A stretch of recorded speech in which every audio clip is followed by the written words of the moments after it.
Hi there. So, we're starting another interview series which has the theme of training with warriors.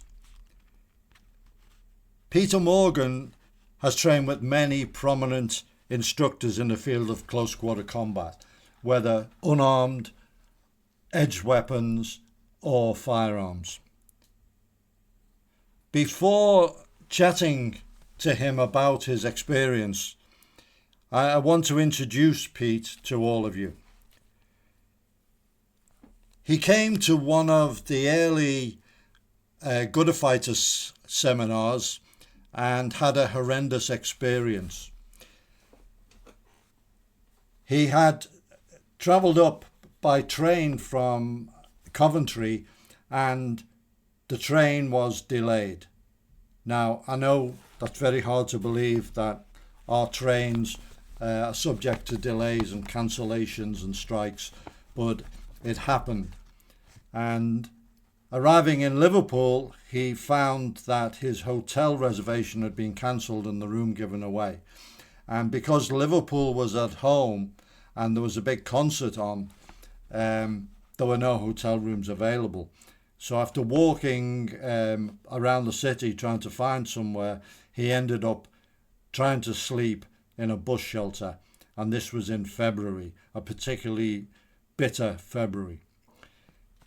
So after a full English breakfast, he made his way to the training venue at the YMCA, which we were using back then, and went through a very arduous training session, plenty of combative conditioning, plenty of drills, and a lot of intensity, which culminated with the obligatory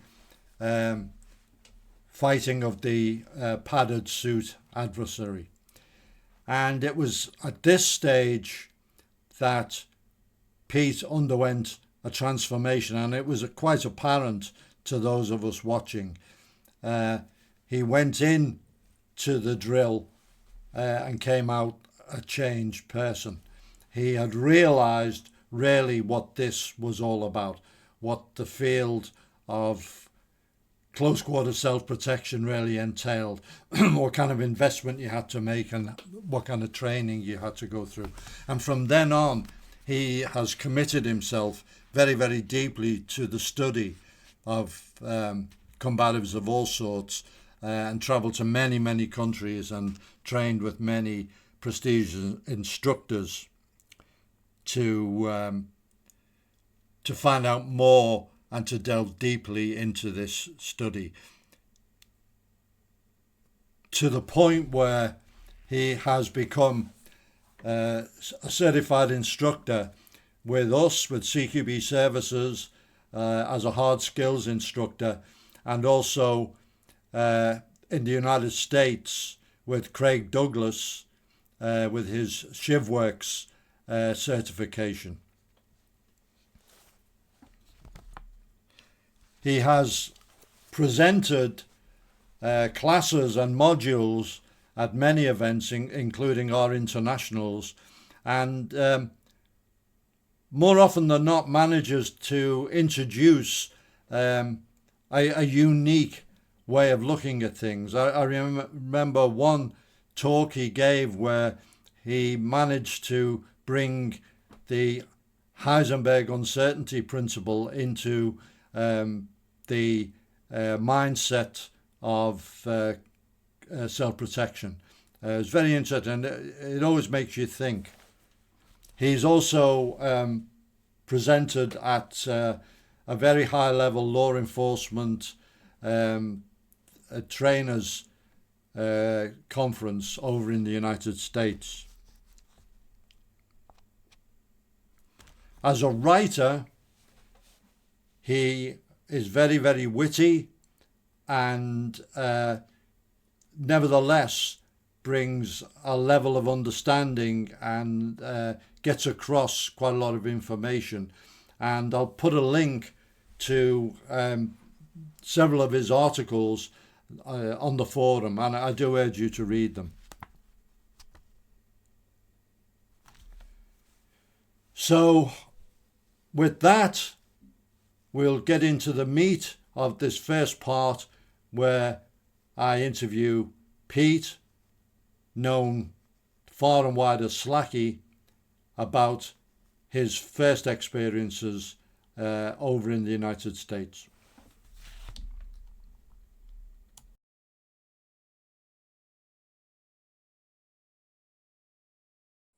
Okay, so I'm here with my good friend Pete, and we're going to talk about his training with various very prominent and influential instructors in the field of self-protection.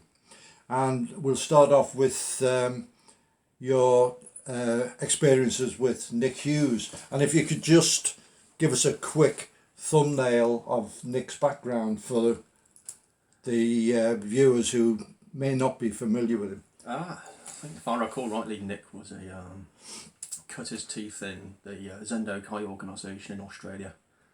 Spent a fair amount of time in the nightclub bouncing circuit. Went on to the Foreign Legion, I think. Yep.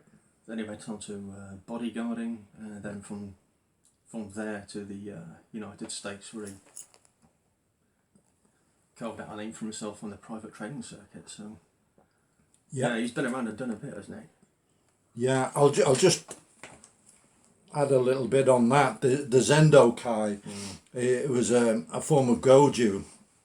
It was headed by Bobby Jones in Melbourne, well, all over Australia, but he was headquartered in Melbourne, and he ran a lot of the doors.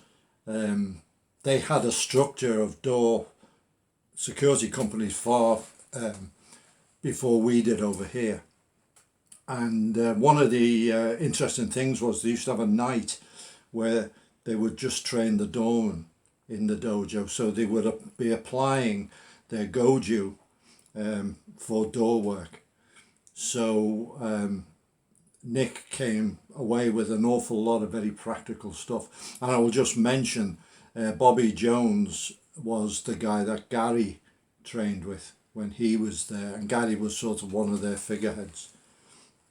Yeah, they had a formidable organisation churning out very, very tough guys. You know, I don't know where the argument would lie in whether it was just selection for guys like that, because I remember Nick saying that once the Bruce Lee films hit and the Hong Kong film circuit started churning out martial arts films, they'd have 150 guys outside the dojo each night. So once you weed out the runts, and you've just got the hard lads left. They were making absolute monsters. But I remember Nick talking about the grading process, especially for the black belts and the second dans. And by the time you got to that point, they had guys who could comfortably take on multiple opponents. Yeah. That wasn't extraordinary or like, oh no, he's quite tough. That was ordinary for guys who went through that process. For to have a system which produces men like that, that's an achievement, I reckon. That is a real achievement. From what I've heard from both Gary and from Nick, Bobby Jones was one of those guys who was a natural fighter. He could fight before he did a day of martial arts, and he gravitated to Goju. So what you're talking about, that looking for the authentic, the hard core, came from Bobby Jones, I would suggest. Yeah. So you went over to the United States and trained with Nick. Yeah, I was trying to think how this came about. I can't remember who organised it, whether Nick reached out to me or whether anyone else. So yeah, it was all done on forums then, wasn't it? Before social media, there were the forums. Like for how long was it? About 5-6 years.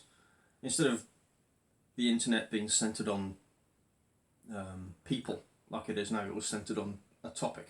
Yeah. So there was a forum for anything. You had an interest. There was a forum about it. So it was strange. Like these communities would pop up around something rather than somebody. Yep. And as a result, you'd meet lots of very, very interesting people. Yeah. So Nick, I think I flew out to Charlotte to spend time with Nick. I remember being picked up in this enormous black BMW. Never seen anything like it. The very, very long 750, which was which he bought so he could ferry around John Travolta, if I remember rightly.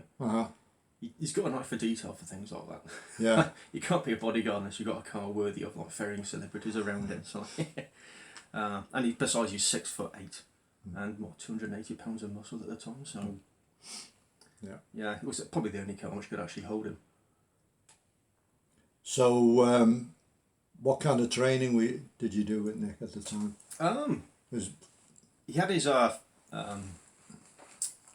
weekly class, was it FIST class? I think it was. The basement. Yeah, in the heat of North Carolina. Yeah, it was a windowless basement. Yeah. It was like something out of a film, like The Man from U.N.C.L.E. You know, like I remember pulling into this enormous like high-rise office block and thinking, you know, what's this going on here? You know, in the UK it's the local leisure centre, isn't it? But no, this enormous high-rise with a massive multi-storey car park next to it, and there was this door which had no sign, no label, no nothing in the side of the building. Walk in there, bang, there's a gym. Like, it was bizarre, you know. You half expected to open another door and have guys in black suits with flamethrowers training or something along those lines. It was something else. So yeah, Spectre Island. Yeah, it was his crew, his Combatives crew out there who were a tough bunch as well. Yeah, good guys. The Swede was particularly very tough lad. Could move well in the drills. Yeah. And it wasn't for all we said about his Goju background. It wasn't a karate class. He very much like winnowed it down to, you know, the core techniques that he'd been relying on. I always if I kind of thought of one main thing from each of these main instructors, and I mean, obviously they all cover every aspect, you know, mindset, everything. But with Nick, it would be creating skills and drills to cope with specific combative problems, and he'd give you a physical solution for it, which you could learn quite easily, and it would work. Yeah, he had a really good eye for the drill, didn't he? Like making a drill to solve a problem. Yeah, the one I was thinking of particularly was that, like how to break out of any given hold. He had a number of techniques. Okay. And one of them is going to work on any given hold, whatever it's a headlock or someone's grabbed your wrist, bear hug, whatever. One of these will work, you know, and it's like a progression. Yeah, he's smart, you know. In addition to being hard as a coffin nail, he's quite a smart lad, and he had a good eye for that. I remember the windsuck drill. That was a windsuck drill, yeah. You know, it was just hard enough to make it manageable, but you still got the learning benefit from it. It was like the minimum viable, what's the Timothy Ferris phrase, the minimum viable dose for making people work hard without turning a whole thing into a, you know. Yeah, I also remember his aggression training drills, which were probably the best I've ever experienced. That build up, you know, in your face. Yeah. But it built up, and your aggression built, and it was a really good way of instilling, which is an aspect I've always been interested in. And Nick really did, put the cherry on the top with that. So one of the things you went to, was it the knife show or the shot show? It was the blade show. The blade show. Yeah. Okay, can you maybe talk about that a bit? Yeah, the blade show. That's something.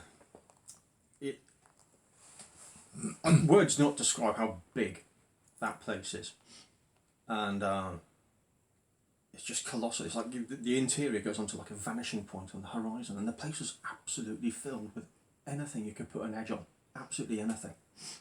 I remember just walking around, and I remember seeing all these names on, you know, various forms and whatnot, and he was, you know, like Sal from Spyderco. He had his booth there. Got to meet him, you know, and then Jerry Hossam, got to meet that guy, Kenny Wharton. Like this was like, oh, you know, these people actually had faces, and they had, you know, they had hands to shake, and they, you know, you could make pleasant conversation with them. Was I starstruck? Yeah, you know, maybe. Like, you've seen all these guys, and then all the things I had to buy. So because I went to the blade show, naturally I bought a bottle opener. Bought a fork. Because I've had visions of like trying to bring home some, well, you know, some sort of prescribed item, back into the UK, some sort of enormous like combination of a broadsword and a Jerry ninja Hossam folder. Yeah. This big. Yeah. It was impressive, man. It really was. Anything you wanted to buy, it was on sale there. Any design you could think of, it was on sale there. Really, really good antiques and collectibles section. It was all the money you could wish to spend. You could empty your mortgage into that place and still come out with only half of what you wanted. Yeah, it was And there was, and together with that, they had a bunch of talks, lectures. I think there's a few training venues as well going on. So if simply buying stuff wasn't really your jam, you could turn up and still get some sort of a knowledge takeaway from it as well. So yeah, I think I got to see Ernest Emerson with Nick. Yeah, that was interesting. Yeah, if you want to elaborate on that. Well, apparently Ernest had crossed swords with somebody that Nick quite liked. I think it might have been Marcus. But I remember. Okay, first of all, Nick say he's happy to be a contrarian in the room, isn't he? Yeah. Like, if he doesn't agree, he'll just tell you a point. Yeah. Right? Yeah. So there was and the Emerson section was massively popular. So you managed to get in because we were the VIP tickets. So we sort of herded in. I had to sit on the floor because there's no chairs. Nick is 6'8" and 280 pounds of muscle. He can sit wherever he likes. He's like a 800-pound gorilla. And I remember watching Ernest Emerson trying to give this talk, and the hand will go up. Nick's hand. What about this? What about that? I think specifically I remember Emerson made the comment, what's the most effective method in boxing? And he went, well, it's the clinch. Hand goes up. It's the left hook, actually, mate. I mean, in terms of knockouts, finishing the fights, it's the left hook. It's not the clinch. So, yeah, he's... Didn't he talk about grips or something, reverse grips or something? That escapes my memory. I just remember you telling me about it. Well, it's something that happens in a knife fight, and Nick says, no, it doesn't. Yeah, so he's in a position to know, isn't he? So yeah. He's quite happy to walk into someone's house and tell them face to face. Oh yeah. So Nick has produced a really good book, Be Your Own Bodyguard, which has got a lot of this knowledge in. And I've done a review of it. I highly recommend it to everyone. So if you weren't already aware of Nick Hughes, then because he doesn't really travel internationally, he stays in the United States, get his book. Yeah. I'd really recommend it. Yeah. But better still if you can go to one of his seminars. He travels within the United States, and he's got a couple of places set up. Yeah, Nick's doing yeoman's work, man. Something which is quite striking about our particular corner of the subject matter is like there's not a lot of hard copy material being produced. There's lots and lots of videos on the internet. There's lots and lots of ebooks, articles, PDFs and whatnot. But these things don't last. I remember when we went to see Shane, and we were looking for stuff to watch, and I remember he pulled out the Jim Cirillo videotapes, which were amazing, and I drank them up. But I've been thinking like those tapes are essentially gone now. Like nobody has video players. Yeah. Videotapes aren't being archived. Yeah. I doubt you could buy them if you wanted to buy them now, or if you do want to buy them, you've got to do some serious digging to find them. So like the knowledge which is preserved on a technology format probably has a much shorter half-life attached to it than we think. I don't know whether YouTube is going to be the forever archive that people think it is, but if YouTube gets switched off tomorrow, we've lost a lot. Yeah. So hard copy books, they are it's old school, but they've lasted for a reason. Books have been around 500 years. We know about guys like Fairbairn. We know about guys like take your pick. What's that? Styles. Noel, Styles, all those Captain guys. Noel, They wrote books, and once it's out there in hard copy, it's there for someone to find it. If it's out of copyright, even better, because now you can have it republished. You can print more, you can spread out. Just one copy has to survive. That's it. And I am worried now that we've got so much really good stuff out there, guys. From guys like Claude Werner, Daryl Bulkey, Craig. All these guys who are producing fabulous material, and there's just no hard copy material. I think it's a gap. I really do. So Nick's up there in the top track just by having a book published. Something you can buy. It arrives in the post and it stays in your bookshelf whether Amazon like it or not. So kudos to him for that. Thinking ahead. Okay, Pete, that was great, and we'll continue it in the next episode.